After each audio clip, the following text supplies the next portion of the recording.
Hello again. This is the 5th of August, 2026.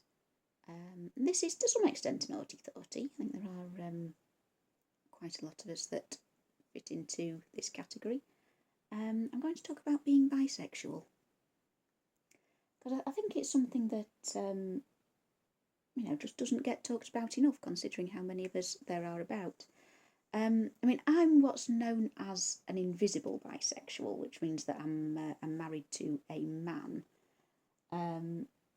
So I just look, to all intents and purposes, like a heterosexual person. But then, of course, all bisexuals are invisible to the same degree, because, of course, if I was married to a woman, everyone would just assume I was gay. When I was single, most people kind of assumed I was gay. I'm not sure exactly why, but anyway, that's what the vibe I gave off. Maybe, I don't know, and I'll go with it. I'm not bothered. I'm guilty of that myself. I tend to just limp through life assuming everybody's heterosexual unless they make it very clear that they are gay. And then occasionally someone will it'll come up in conversation, maybe, that somebody I've known for years is bisexual, and I think, oh really, wow, so am I. That's often the only way you can really find out. It just sort of happens that somebody mentions it. I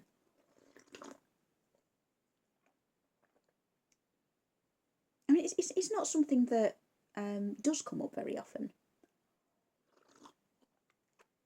When we get a new colleague at work, we don't go, oh, hi, so what's your name? Where are you from? Where did you work before?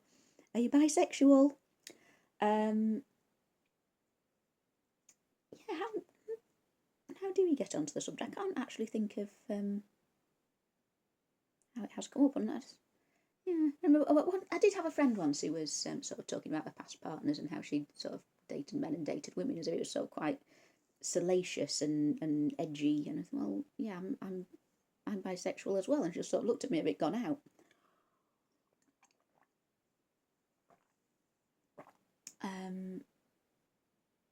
I don't know what is a typical bisexual. What are the myths surrounding us? There seem to be. I've seen jokes on Facebook about we've all got septum rings.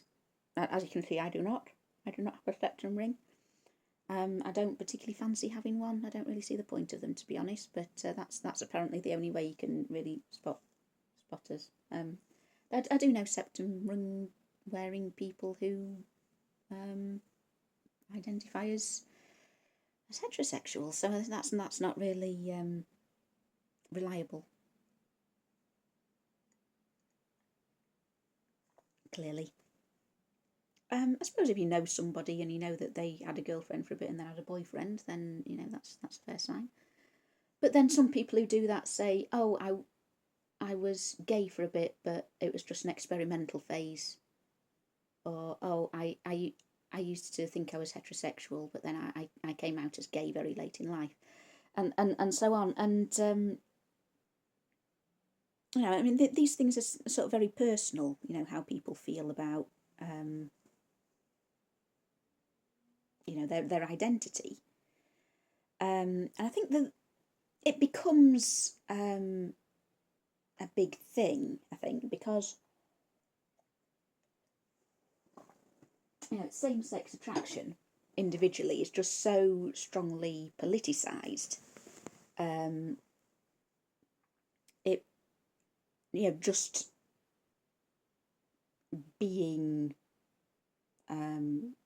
gay, being having a same-sex partner is in itself a rebellious political act. It is so stigmatised. And there's still places in the world it is criminalised.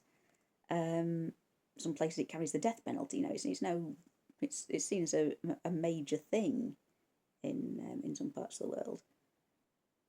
It's daring to do that requires a certain kind of person. and I can see why it becomes very important to people who feel that way or have someone in their life who does feel that way. So when you say that you are bisexual, I can kind of understand how it can seem quite jarring to anyone who's kind of come into this mindset that the gender of your partner is a really big deal. And I wouldn't say that I feel equally about men and women. No, I mean, as I say, I am married, so I'm talking in terms, in theory or in the past. I feel like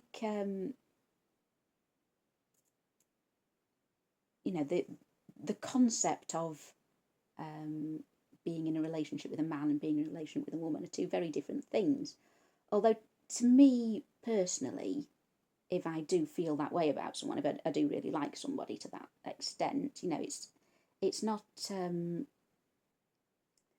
I don't really see their gender as a big issue one way or the other. But as I say, I looking back at sort of patterns throughout my life, I have seen differences in how I react to men and how I react to women. I mean, the overwhelming majority of people I've had any level of romantic involvement with, from kind of a one-sided crush or a few messages on a dating site, up to being married, have been male. That is largely because far more men are potentially interested in me. The dating pool amongst women is so tiny that it's wonder if I've met any at all. And of course, kind of psychologically over the course of my life. I mean, if we go right back to my sort of formative experiences,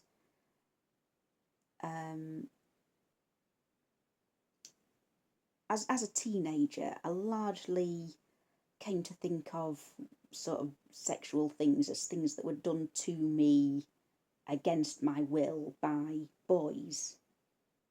I mean, don't feel too sorry for me. It's nothing outside the normal range happened. I probably got off quite lightly actually, because I was agoraphobic for a long time in my teens and early 20s, and I didn't sort of go out to nightclubs or anything like that. I mean, I'm talking about things in playground things. Boys just going up trying to grab your boobs and things. I felt at the time that was, very violating. I strongly disliked it. It made me very wary of being around boys, around men socially. Whereas none of that kind of thing happened when I was with women. I mean, they weren't all kind to me. I did sort of get verbally and physically bullied by women, but there wasn't that same sort of sexual element to it. Though, on the flip side, it did give me a kind of overinflated sense of my own attractiveness. And later on, when I grew up, I did start thinking I'd like to be in a relationship, with a man.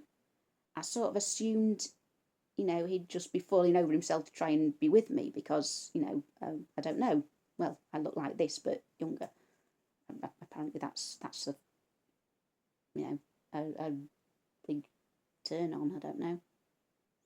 But because the ones that I liked, the ones I wanted to get to know, were not the same ones that were playing grab an arse any arse in the playground. I didn't have any sort of idea how to make them interested. And it baffled me really that they weren't that bothered, because got this idea that I was, you know, incredibly beautiful, sexy, whatever, and men just went crazy around me.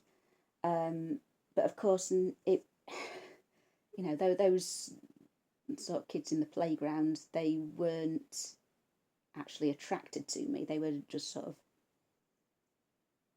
well, it was bullying basically. It was a kind of humiliation ritual. And it took me a long time to actually realise that, you know, it wasn't that, you know, I was so incredibly gorgeous. It made them lose their minds. Whereas I've never had that kind of that problem around women, because the overwhelming majority of them are just, you know, not an option.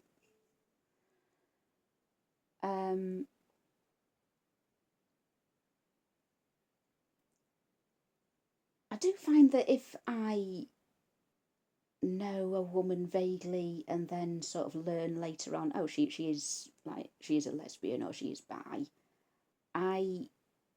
it does change how I think about her. You know, I start thinking, oh, hot or not.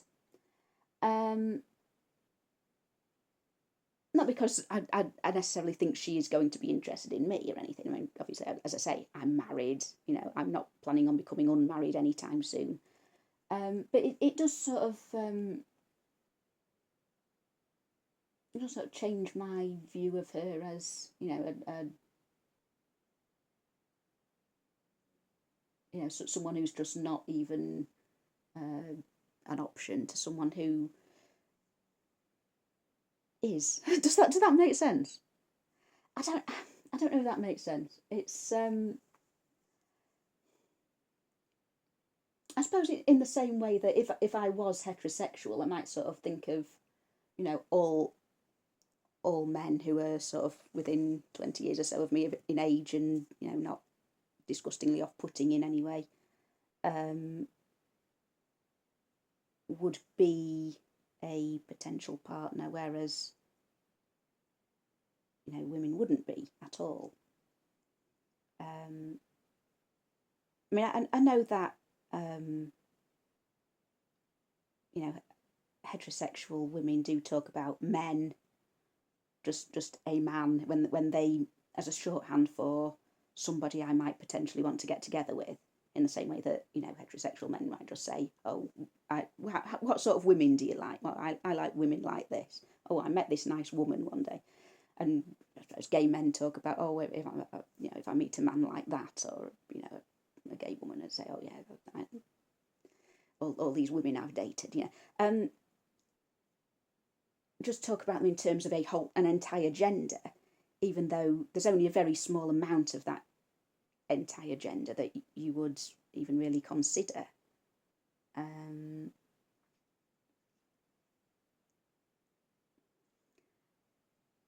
Yeah, there's this sort of dichotomy between, you know, women who are potentially an option, women who are not. I mean, that's not to say I haven't occasionally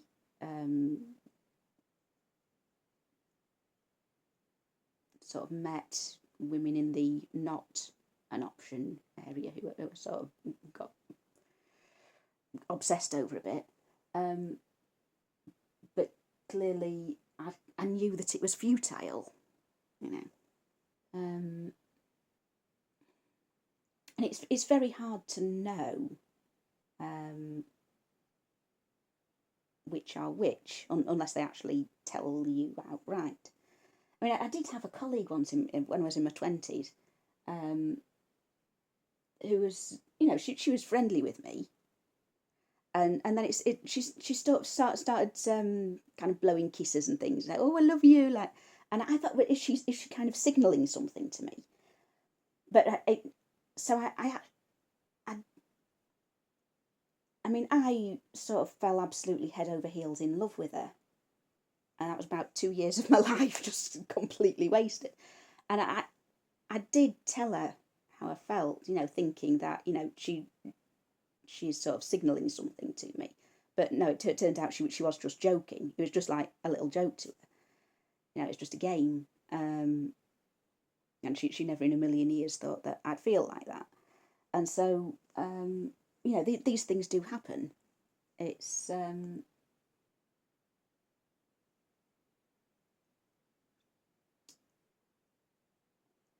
it's not as clear cut as heterosexual women are just completely off the table. Um, in the same way that if I was heterosexual, I might fancy a gay man. I don't know, from time to time.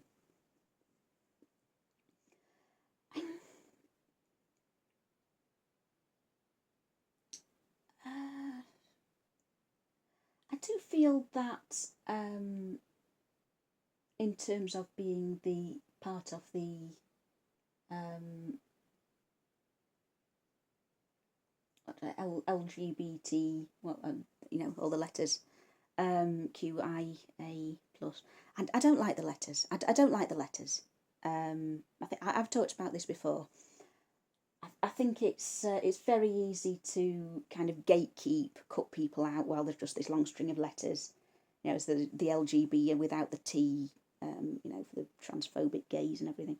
I think it's also putting people in order of precedence almost, and then a little plus just for all the rest.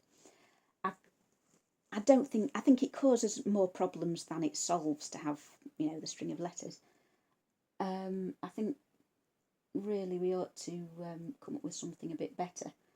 I mean, queer was suggested, but again, it's got a lot of connotations. I think it's loaded.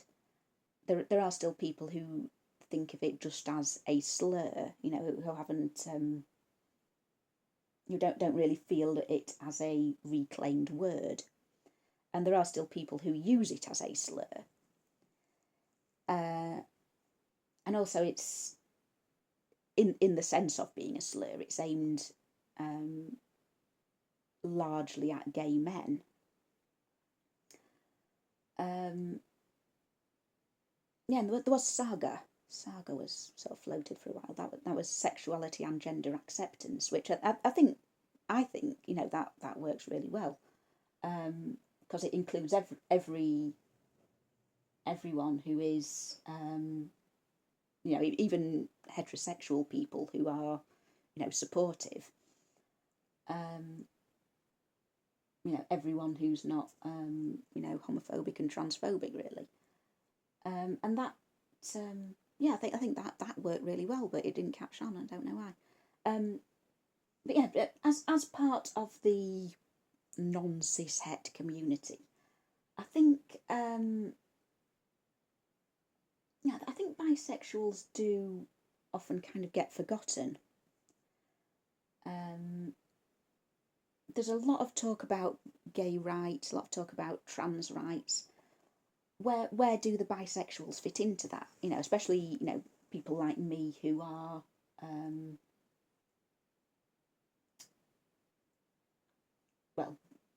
in relationships with opposite sex partners who do not look as if we are part of the community. How do we kind of relate to other people like that? I mean, I enjoy being around gay people.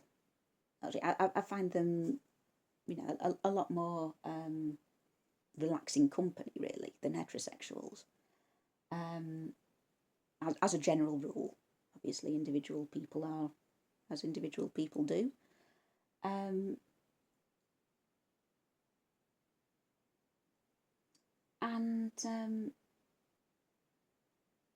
But how do I then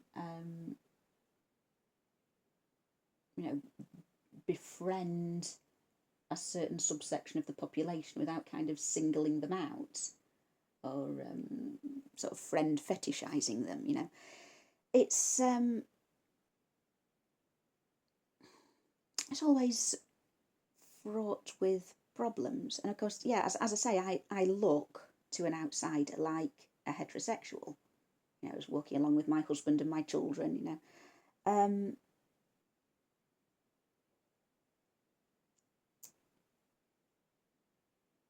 do the other people in the non-cishet community particularly feel I am one of them? I don't know. I mean, I wear my little rainbow bracelet. I've got a rainbow bracelet. I've also got a little Bi Pride bracelet as well. Look. I don't know if anybody actually notices that kind of thing, but they're there anyway. You know. I've got to say the Bi flag. The Bi flag is lovely colours. It's magenta, violet, and indigo. I like purple. And sort of made for me, really. Yeah, I think as well, bisexual kind of it functions as an umbrella term for a lot of other identities.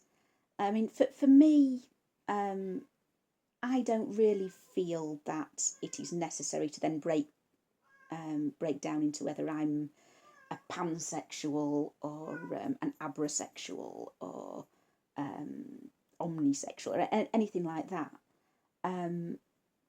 But there are people who feel that they want to define themselves more specifically, and I suppose they are somewhere under the bisexual umbrella. You know, their partner could be male or female. But ultimately you feel how you feel, and you pick the label that best describes you. And I suppose I go with bisexual largely because that's the word I knew when I was, you know, a teenager working out my identity and my feelings and so on.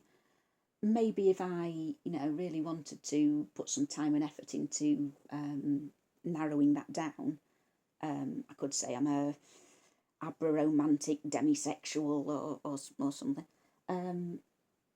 But then there isn't generally a box for that on equal ops forms, and you know, if it did happen to come into conversation, you know, so how do you define your identity? What's your orientation? And I said, oh yes, I'm a whatever. You'd probably get a lot of blank looks and have to explain yourself, which kind of defeats the object of having a very specific word. So yeah, I'm perfectly happy to think of myself as a bisexual and to describe myself as such to anyone who's interested. Now, nobody has ever sort of said anything really mean about it to my face. You know, I've never actually come up against any, you know, overt biphobia targeted at me personally. I have had homophobia targeted at me personally. But biphobia specifically is something I've only really heard about from other people. Though, actually, no, I'll tell you a story. I was out for dinner once with some of my family, and it was a family birthday party. And, you know, it was my mum and my granddad and my aunties and my cousins and everything. We were all together, and one of my aunties, she was telling this story about her a friend of hers who'd looked at her daughter's Facebook page. And she said, oh, she found out her daughter was bisexual. And everyone around the table was going, oh. Now, I hadn't actually talked to anyone in my family about this. You know, I don't. It, as I say, it doesn't often come up. You know, nobody'd asked. I think this is when I was in my late teens. I hadn't actually been in a relationship at the time, so it was.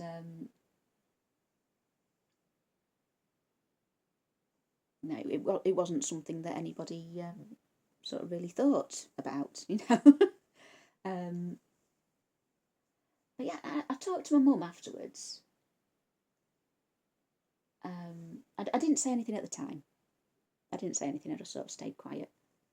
I didn't want to spoil everybody's party. I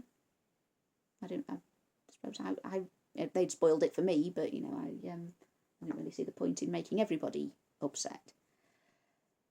So afterwards, I talked to my mum, and I said to her, I'm bisexual myself, and she acted sort of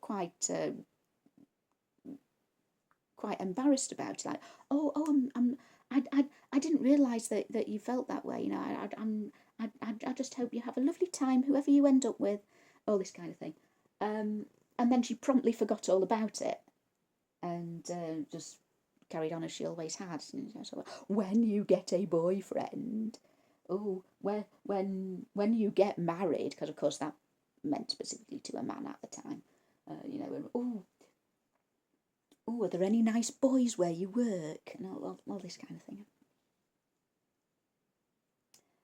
We talked about this, Mum. No, she's never acknowledged it at all. And I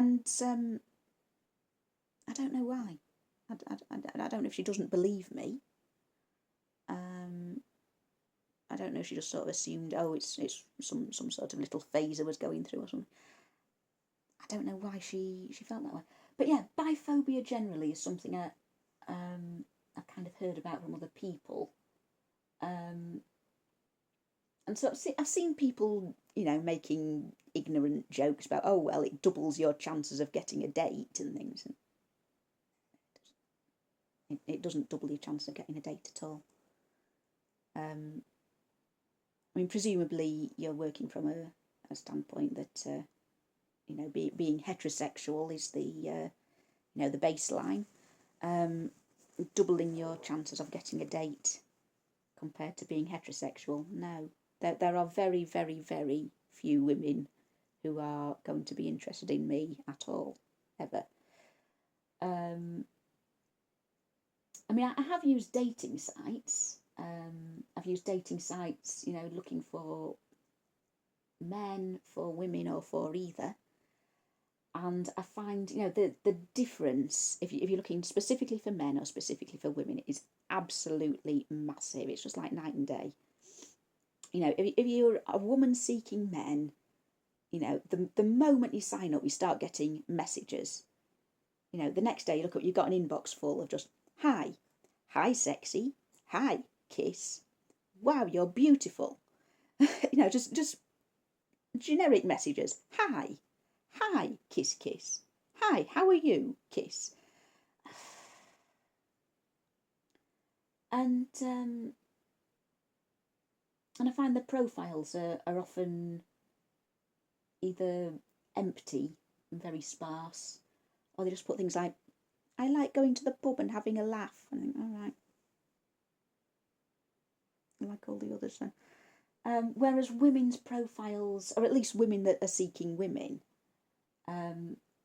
you notice there's a lot less of them, first of all. And they do put in a lot of detail about all their hobbies and their activities and what they're doing with their life and so on. But they very rarely send messages. And when they do, it's often quite chatty messages. They actually sort of make an effort to, relate it to your profile and so on. But trying to keep a conversation going is a lot harder. You start messaging a man and, straight away he's writing back. And, even if if you're busy for half a day, he'll send, several messages. What are you doing? Where are you? Are you angry with me? All this kind of thing. If you get messaging a woman, you maybe get one a day tops, and they often just stop responding after a while. If you send messages to men, they nearly always reply. If you send messages to women, you hardly ever get any back.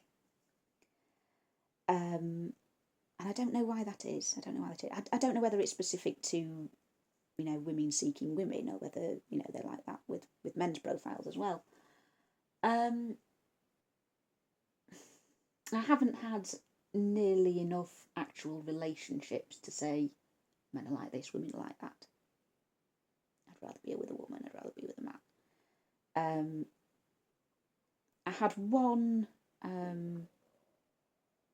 boyfriend who lasted any sort of reasonable length of time before I was married.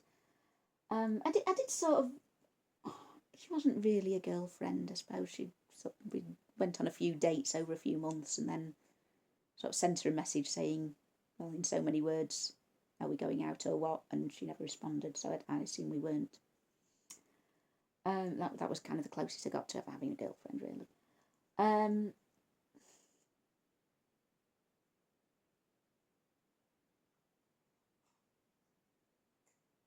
Yeah, and I find it feels very different. Just sort of being attracted to a man or to a woman, or sort of flirting with them a bit. I always feel much more wary around men. As I say, I've had a lot of negative experiences with men when I was young. So as I say, I am very much on guard. Whereas I feel a lot more relaxed around women, but then there are so few of them that I suppose it feels feels like there's a bit of a novelty to it.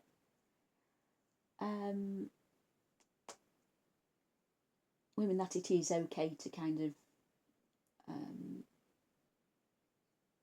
talk to on those sort of terms. I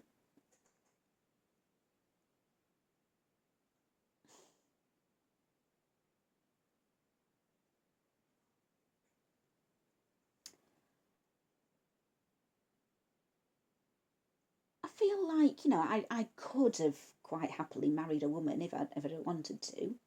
I'd have met the right person and it happened to be a woman. Yeah, fine. I could have married a woman. I could have been perfectly happy married with a woman, but I didn't. The person I happened to form a permanent relationship with was not a woman. So it made it easier having children, I suppose. We don't suffer any homophobia. So I suppose in that respect it's probably a positive.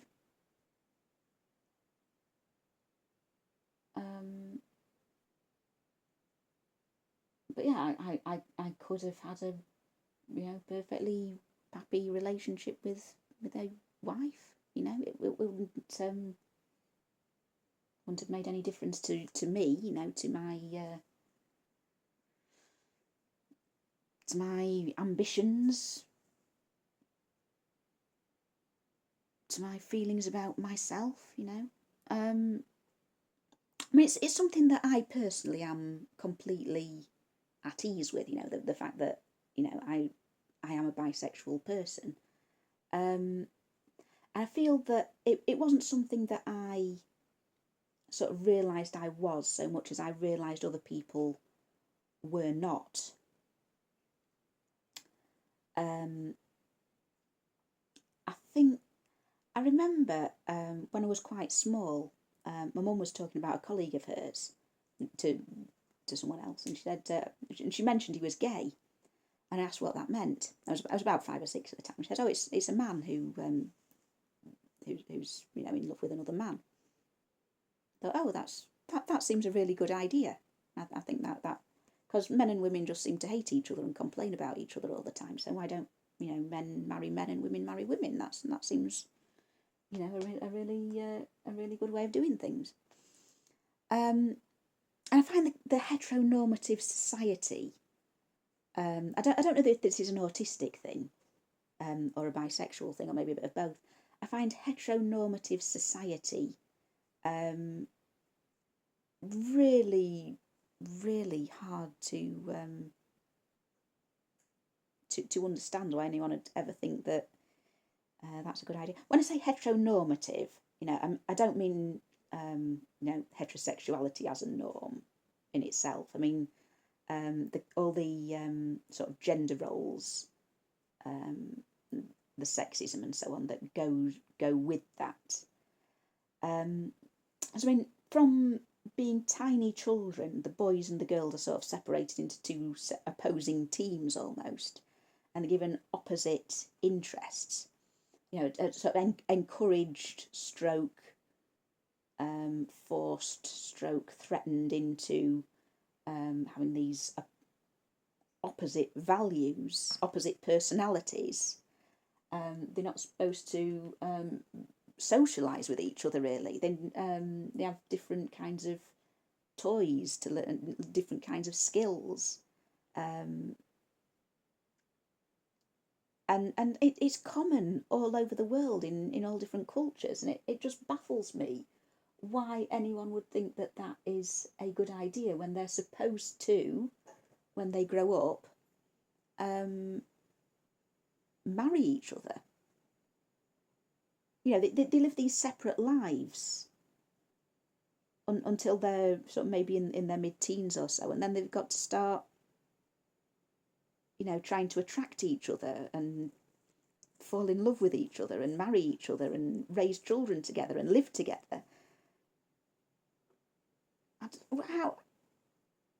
How is that supposed to be an ideal?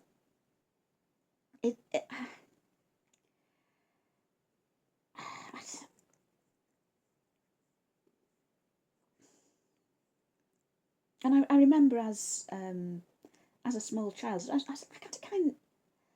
wonder if you'd sort of call it gender dysphoria. I mean, I didn't want to be a boy particularly, but I certainly felt that there was nothing really about being a girl that I found appealing. So often I was told, oh, you wouldn't want a train set. You don't want a train set. You're a girl. No, you don't want a scale electric. They're for boys.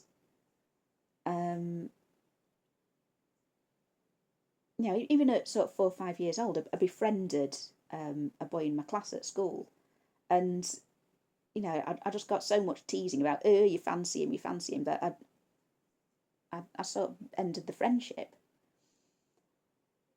And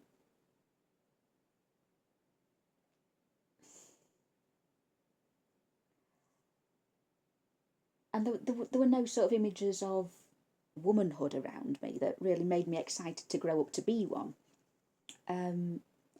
So again, I don't know if that is like an autistic thing or a bisexual thing or just a me thing. And kind of a lot of my my sort of introduction into politics was largely informed by this feeling that I don't feel that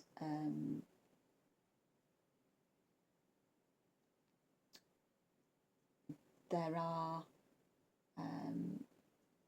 sort of roles for people like me. I feel I'm being all the time, I'm sort of being forced into this mould of what a girl should be, and it's not what I want. It does not fit me. And I don't know how much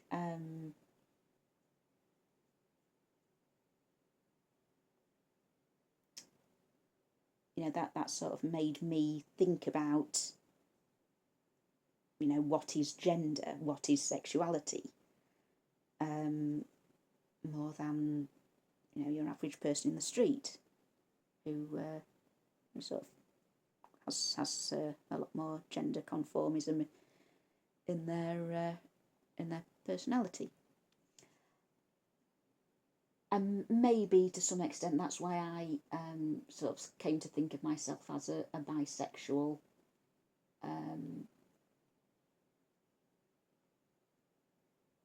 Because I was actually sitting questioning all these things.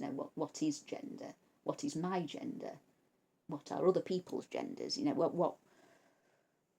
Why is this important to people?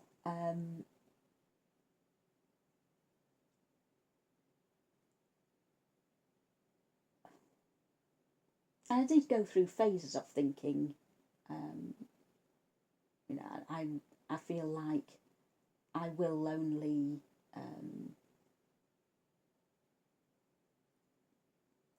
pursue relationships with men because I don't want to suffer homophobia. I will only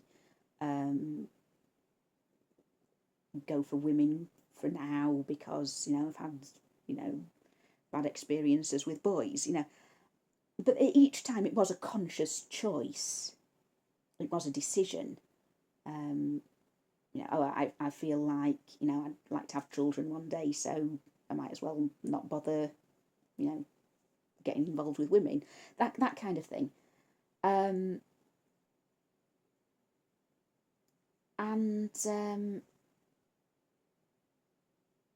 I suppose maybe I kind of felt that other people had made these conscious choices as well. Um,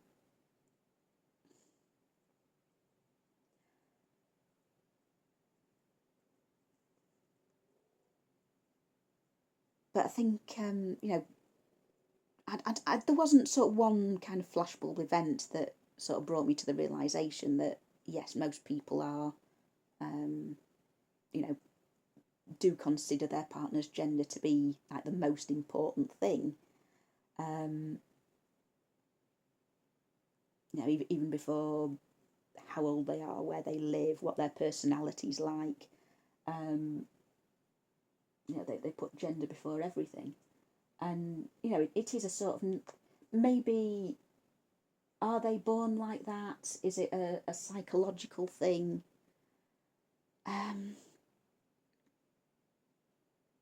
I don't know. But ultimately, yeah, they clearly they do, and and I don't. So, you know, there is a name for people like that. So that's kind of the thought process that I went through as a young person on a journey of self discovery. I think I'm going to leave it there. I think that's I think I've got through everything that I was planning on. So that's the end of that, and I'll see you in the next one.